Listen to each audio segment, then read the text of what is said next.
Abonnez-vous massivement sur votre chaîne Rigmaleus TV.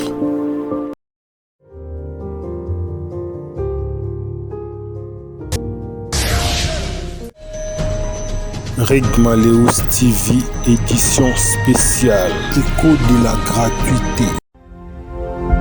Gratuité, il faut qu'on sépare yango dans conditions socio-professionnelles et enseignants. Et ceux qui enseignent à motivé, ça impacte sur la qualité de l'enseignement, pas la gratuité. Batika gratuité wana maki abato afachi na memi na umemangoti na suka.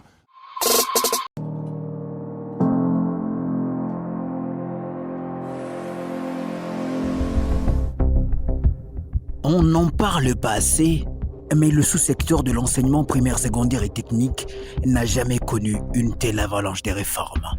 27 réalisations courageuses en moins d'une année, dont la plus complexe et la plus controversée reste la consolidation de la gratuité de l'enseignement, décidée audacieusement par le chef de l'État. J'ai ordonné la mise en œuvre de la gratuité de l'enseignement primaire dans les établissements publics, et ce, conformément à l'article 43 de la Constitution.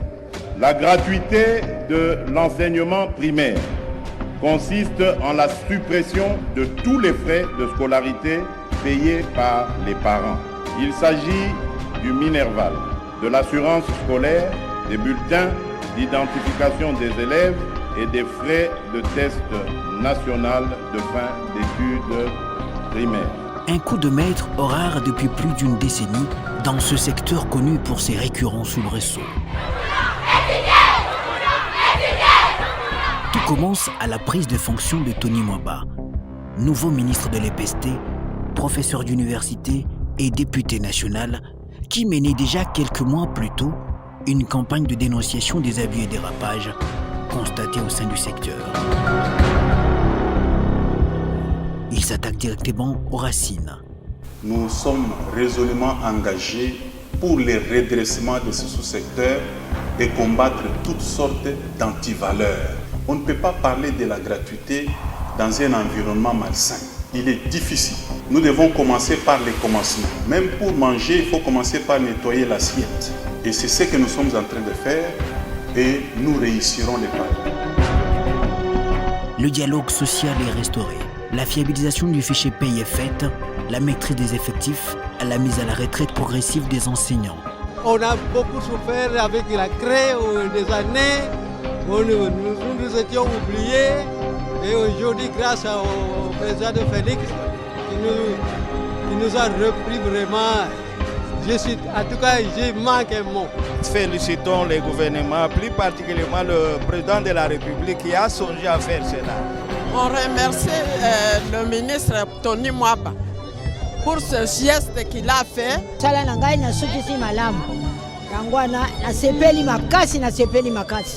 Jusqu'aux 27 réalisations étendues sur 9 mois, dans une rigueur et discipline sans pareil. Il a augmenté les frais de fonctionnement des écoles primaires et il nous a rassuré qu'il y a rationalisation des bureaux gestionnaires. Et il a payé, s'il vous plaît. Il a payé, il a augmenté de 20%, pas avec les frais de la Banque mondiale, pas avec les frais qu'il a trouvés. Donc, pas question d'aller chercher ou frapper des portes ailleurs. Il a trouvé de l'argent et il a payé les 20%. Enfin, mais il faut applaudir cela.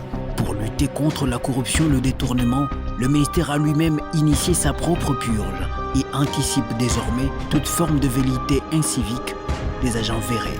Mon souci, c'est d'avoir une bonne armée des auditeurs internes à l'EPST qui vont nous aider à faire un contrôle sérieux et régulier. J'insiste, un contrôle sérieux et régulier. Au point que les quelques soupçons de détournement allégués par l'inspection générale des finances sont de l'ordre de l'incompréhension, a reconnu lui-même l'inspecteur général chef de service de l'IGF. Et parfois, fruit d'une manipulation politicienne dans le but de nuire aux réformes phares du quinquennat Tshisekedi. Il y a eu divergence et les fonds n'étaient pas sortis. Il faut que vous ayez cette précision. Les ministères de l'EPST n'avaient pas ces fonds. Les ministères de l'EPST avaient demandé les fonds. Les gouvernements, les ministres des Finances avaient payé, mais en disponibilisant les fonds au guichet de la Banque centrale. C'est au niveau du guichet de la Banque centrale que les fonds sont restés. Néanmoins, pour les récentes allégations d'un éventuel détournement dans le cadre du tournoi scolaire, le ministère de l'EPST a constaté beaucoup de maladresse dans les chefs des inspecteurs de l'IGF et demande à la justice, rien qu'à elle, d'établir les responsabilités pénales des personnes dans le respect de la présomption d'innocence et le secret de l'instruction.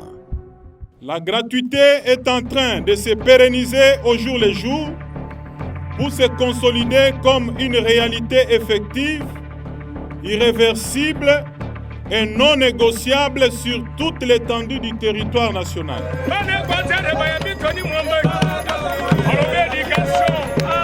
Pendant ce temps, le professeur Tony Mwamba Kazadi poursuit ses itinérances pour veiller à l'applicabilité et évaluer la gratuité de l'enseignement à travers les provinces. Prochaine étape, le Grand Kivu.